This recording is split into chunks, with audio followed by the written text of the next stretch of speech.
অনেকে আমাদেরকে বলে যে দাদা হেয়ার প্যাচ লাগিয়ে যদি টানাটানি করে খুলে যাবে না, তো দেখতে পাচ্ছেন এভাবে ধরো যত ইচ্ছে এভাবে ঝাঁকড়াবো কিন্তু খোলার কোনো রকমের চান্স নাই। দেখুন হেয়ার প্যাচের সবচেয়ে ইম্পর্টেন্ট হলো কি কত ভালো ফিনিশিং আপনি দিতে পারেন।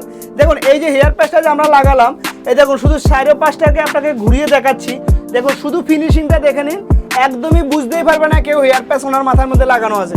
স্যার আপনি কোথা থেকে আসলেন? দমদম থেকে।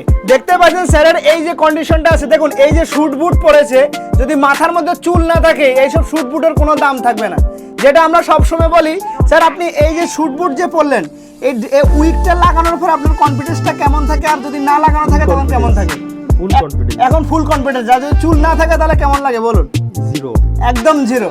বুঝতেই পারছেন আপনারা, যেটা আমরা শুরু থেকে একটা কথা বলি, যাদের কনফিডেন্স লেভেল পুরো জিরো হয়ে গেছে, স্যারের মতন টপ লেভেলের কনফিডেন্স লেভেল যারা চান অবশ্যই কিন্তু একবার আমাদের কাছে আসতে পারেন।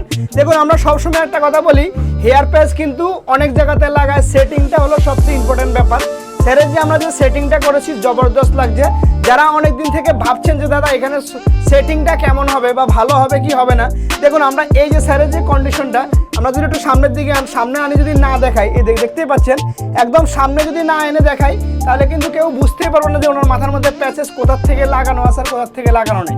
দেখুন শুরু থেকে আমরা একটা কথা বলি যে সারা ভারতবর্ষকে টাক মুক্ত করে দেবো, সেটার জন্য অবশ্যই কিন্তু ভিডিওটাকে কিন্তু দাবাকে শেয়ার করতে হবে, যেন সবার কাছে এই ভিডিওটা পৌঁছায়।